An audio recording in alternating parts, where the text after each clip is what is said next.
Instead of telling you what I think you should be doing or how you could be better, or I thought, well, let me just speak from the heart, speak from my gut, and really not have anything prepared, but just tell you what's worked for me.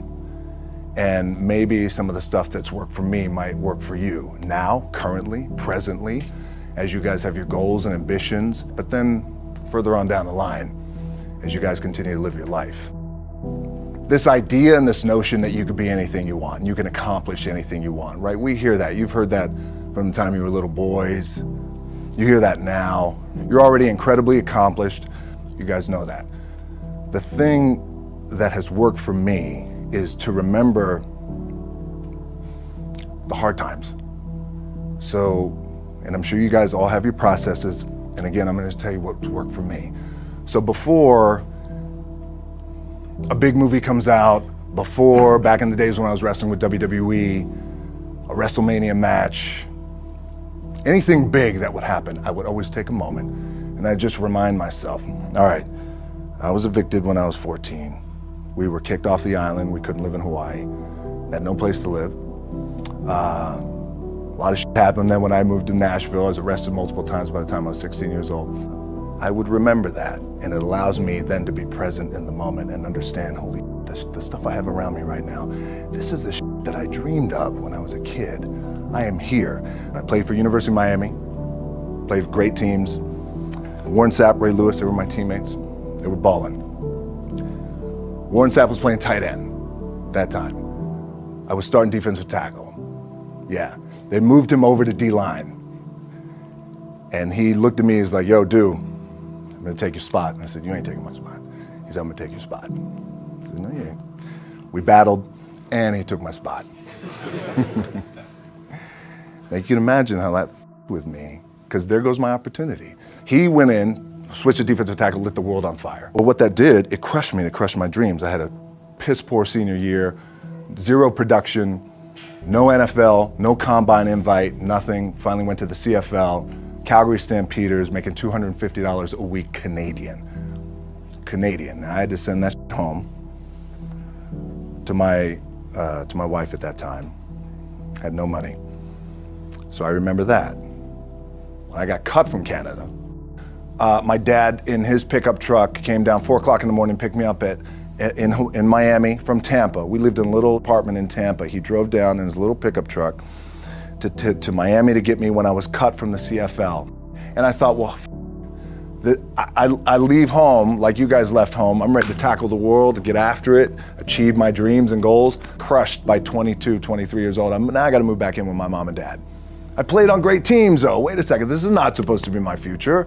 I'm supposed to be in the NFL right now. I'm supposed to be making a lot of coin and buying my parents, buying me, taking care of my wife, but it never happened. So I pulled out my wallet, I thought, well, let me see how much money I have. I opened it up, I had a 5, a 1, and change. Well, at least I rounded up to $7. But I thought, God, ain't this a bitch? I got $7 in my pocket. Where the do I go now?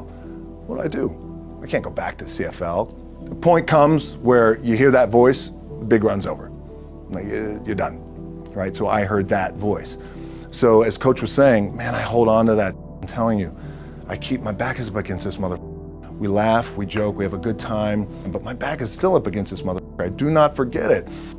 What this also helps me do, and again, it works for me, is at some point, you gotta be tired of not being number one. You have to be, and you gotta play angry, and I play angry. Now, I'm cool and calm with my approach, and when I step out on my field, which is a set, or, you know, like, there's some, and you're always gonna have haters, and haters are like, well, God damn, man, how many movies are you gonna make, or how much shit are you gonna do? Like, you do a lot of shit. I say, yes, it's my ambition. Of course, why not? I could do it, yeah. I love what I do. And not only that, but in what world do we not work every day? My back is up against this thing, you know, and I started to play angry, by the way, and I still play angry. My last match, Brock Lesnar, transitioned, and I realized if I had to be great at something, I wanted to be great in this world of Hollywood and movie making and producing and entertainment, I had to commit, and like you guys have to commit. Obviously, you commit to something, commit to the goal. So I quietly retired. 2 years later, I thought, what did I do with my career? Because my movies were not doing well. I was written off. It was around 2006, 2007. I was like, I left, I pulled a Jim Brown. I left when I was on top, like number one in the wrestling business, and I left. It was a ballsy, gutsy, some call it stupid move, but I had to commit and I had to follow what was in my gut. What helps me is to keep the hard times in the front of my mind, because it allows me to go into these big moments that I've worked my ass off, and you guys have worked your ass off. It allows me to go into these big moments with a different perspective. What it also does for me, and again, this is what works for me. Like, my back is up against this mother. Every day, it's against this fucking wall. But it's up against this mother, because it's what I believe in. And when my back is against this mother, then there's nowhere to go. But that way. That's it. Doesn't mean you don't smile. Doesn't mean you don't laugh and joke, right? You're happy. I'm a happy guy. But when it comes to business and when it comes to executing, it's up against this. And I got to go that way. And I don't give a fuck who is in front of me. They're not going to stop me. The key for me was, where does it start? What's the anchor? What's the anchor? So I could have all these ambitions, and you guys have all these ambitions, which is great. It's important. I'll play this role, you'll play that role. I'll execute this thing, and it'll come out this summer. You guys will execute this thing during the summer, right, when it's time to really put in a lot more work. But the key with me is just always finding what the anchor is. And the anchor is getting up at 4 o'clock in the morning every day before anybody else, and grounding my thought process is in the no one will outwork me. No one. I love and I respect you guys. You motherfucker won't outwork me. All starts with this. 2 hands, putting it to work.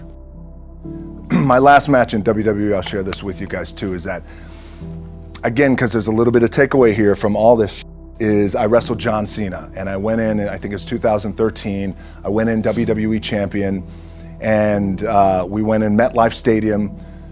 We had a record-breaking attendance, which was amazing that night. We accomplished our goal. So I wrestled with John Cena. We had 45 minutes planned for the match. It's nonstop, go, right? So your conditioning is tested. And at that time, I wasn't full-time in WWE. I was just doing these spot matches where I was still shooting G.I. Joe, I think, or Pain and Gain at that time. It was Fast and Furious 6 in London. Had to travel in the ring, get all my ring work in, travel back to shoot Fast and Furious, then back, WWE Raw, doing those shows. The big build-up to WrestleMania against John. We get to MetLife Stadium. It's a big night. This is it. It's game night, right? It's championship night for me. 45-minute match planned out. There's no cut. There's no, all right, well, let's pick it back up tomorrow. You know, it's go time. It's just like you guys in a game. At the 15-minute mark, bang! I feel something pop. I'm like, boom, what the I'm laying there, and both of us are out. I said, oh, fuck, something's going on. And I stick my hand, that was 85,000 people, right? And we're just laid out like this. I kind of roll over, I stick my hand down in my trunk just to see, I want to make sure that there was no bone sticking out. So if there's no bone sticking out, what the f? Something just happened. Referee comes over and he's like, Rock, you all right? And I'm like, yeah, I think I'm all right. I said, I get up, I go to step, and I can't step. I can't do this. I have to use my leg like momentum. I gotta do that. So now in that moment, and you guys are gonna have these moments, you probably already had them already, where you're in the game and you're in the thick of things, and you gotta make a decision. What I gotta do? I'm gonna stay in the game, I committed to the team, I committed to my team, the entire roster, right? So I could tell the ref says, are you okay? And I have one moment. In this moment, it was a defining moment. I could either tell him, no, I'm done. He'd give the signal, match is over. Or, let's keep going. We have this decision. And I said, no, let's keep going. I said, how much time is left? He's like, 32 minutes. I'm like, okay. Rest of the whole match, couldn't move. doing everything like this. I'm getting scared because I'm thinking, man, well, what happens if I pinch something or something like, I don't know, your mind starts fucking with you in the moment. There's 85,000 people, your adrenaline's rushing. Thinking, man, what happens if I'm gonna lose my leg or some shit like this, if I've just done something to my artery? Final move of the match is his big finishing move. And I remember I'm getting up and I'm turning like this because I have to fall into him. He's gonna hit me with his big finisher. I remember turning into John and he says, and I remember thinking to myself, God, please don't let this be too bad. Just take care of me. Take care of me. Bang! I feel boom! Now I don't know what just happened. Now luckily the match is over. He pins me, 1, 2, 3. Comes in the back, I get to the back, I can't move. Now I'm getting a little nervous. Get on a jet, rushed home to my doctor's down in Florida, and get an MRI, find out that I have completely torn my adductor, the top of my adductor and my top of my quad off my pelvis. What I was proud of was to walk out on my own, but not only that, but in this moment where the odds are against you, people are watching, your team's depending on you, you either say, I'm done, or this whatever the is going on, it's temporary, and it may fuck me up at some point down the road. But I'm not gonna let this opportunity go by without giving it my all. As you guys know, there's nothing you can't accomplish. You're gonna go on, you're gonna become world champions.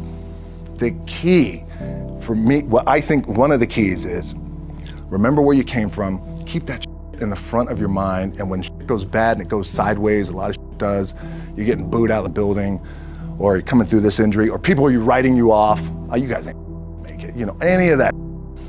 You gotta keep it in here. And it really has to, it should drive you. It should. It works for me. It should drive you. You got all the talent in the world. It's all here. Really, the two things I want to say are, you gotta be the hardest workers in the room. And don't f the opportunity up.